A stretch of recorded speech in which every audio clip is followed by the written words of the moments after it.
بسم الله الرحمن الرحیم. نن زموږ د الفقه الميسر 44 نمبر درس دی. ان شاء الله نن با په دې نننی سبق کې موږ صرف یو مسله وایو. مصنف رحمه الله په دې عبارت کې یو مسله ذکر کړې ده. دلته کې نن موږ ته دا خبره کوي چې کله د انسان منی دا کپڑے سره یا بدن سره ولګي او بیا اوچشي نو دا بیا کمی طریقې سره پاکیږي او کنه لمدوي نو بیا به کمی طریقې سره پاکیږي. نو هغه خبره مونږ ته نن کوي. اذا معنا را کله چې اصحاب معنا را اولګي ورسی یا اولګي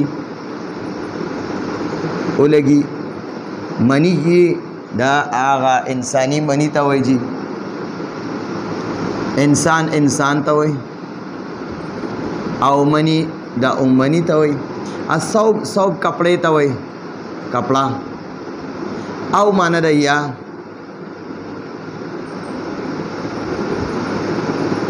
بدن بدن ته وایي. پښتو کې مرته موږ بدن وایو.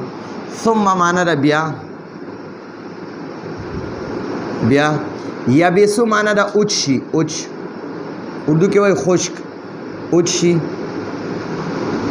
فإنه فا معنا دا نو او ان معنا دا بشک او دا ها ضمیر معنا دا هغه. فإنه نو بشک هغه یطهر پاکیږي. با معنا دا سرا او فرق معنا دا مگل یا ګرول دوانه ویل شي. لکه کپڑا انسان داسې یو بل سره کلکه اومږي یا په نوکانو باندې وګرئ نو دا کوي مګل یا ګرول. ٹھیک شو جی. دې ځای پورې مصنف رحمه الله یو خبره کړې ده. اذا اصاب منی الانسان کله چې د انسان منی ولګي الثوب په کپړې باندې او البدن یا په بدن باندې. د انسان په کپڑا یا په بدن باندې منی ولګیدا او بیا اوچه شوه. ثم یبسو بیا اوچه شوه. فانه نو بشکه دغه منی یطهر پاکیږي بالفرق په مګلو یا ګرولو سره.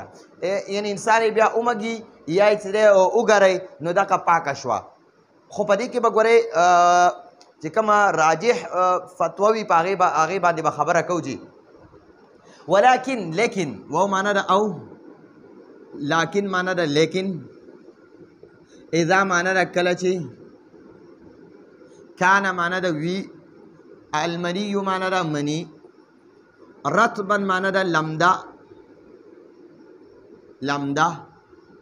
لا مانا دا ن او یطهر مانا دا پاکیگی یعنی نہ پاکیگی. الثوب مانا دا کپڑا واو مانا دا او البدن مانا دا بدن الا مانا دا سیوا با جارا مانا دا سرا او غسل مانا دا وینزل. گوره پا دی غسل کے ما سوزل خبر اوکڑا یو غسل وی غین باندې زموی نو دا غسل مانا دا لامبل او یو چې کله په غین باندې فتحوی نو دا دی غسل مانا دا وینزل. ٹھیک شو جی. پا دی ځان پوهه کو جی. نو اوس وی لیکن اذا كان المني کدا منی رطبا لمدوي. اذا كان المني کله چرتا کله چې كان المني رطبا منی لمدوي لا يطهر الثوب نه پاکیږي الثوب کپڑا والبدن او بدن الا بالغسل سوای د وینځلونه په مګلو باندې یا په ګرولو باندې نه پاکیږي. اول عبارت کې په اوله جمله کې وایي که چېرته د انسان په بدن باندې یا په کپړو باندې منی ولګي او بیا دغه منی اوچه شي وینځلې نه ده او عمدهسې اوچه شي نو فانه یطهر بالفرق نو دا په ګرولو سره پاکیږي. ټیک شو جي خو شرط پکې دا دی یو شرط پکې دا دی چې کله لکه انسان او دسمات ورکوټ او دسمات یې کړي وي تش امتیاز یې کړي وي او بیا استنجا نه وي کړي ځان یې نه پاک کړي او په دغه حالت کې که د مني په د کپړو باندې یا په بدن باندې ولګېده نو په دې حالت کې بیا پر ګرولو باندې او په مګلو باندې هم نه صفا کېږي دا به لازمي وینځي په وینځلو سره به بیا دا پاکېږي او 3 ځل به یې وینځي او مخکې خبره کوي ولکن اذا كان المني رطبا که چېرته دا مني چې ده دا لمده وه لا يطهر الثوب نو کپړه هم نه پاکېږي په ګرولو باندې والبدن او بدن هم نه پاکېږي الا بالغسل بغیر د وینځلو نه د الا معنا سیوام ده او موږ په پښتو کې وایو بغیر دا بغیر معنا هم ورسره وکوي بغیر د وینځلو بغیر وینځلو سره چې وینځلې دې نه وي نو دا بیا نه پاکېږي که لمده وي په بدن لګېدلې وي او که په کپړې لګېدلې وي نو دغه به وینځي لیکن توضیح السنن کې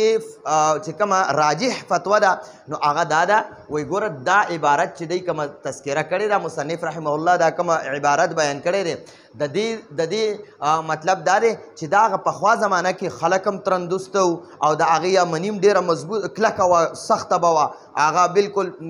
یعنې ډېره ټینګه به وه نو هغه زمانه کې به که چېرته چا په بدن یا په کپړه باندې لګېدلې وه نو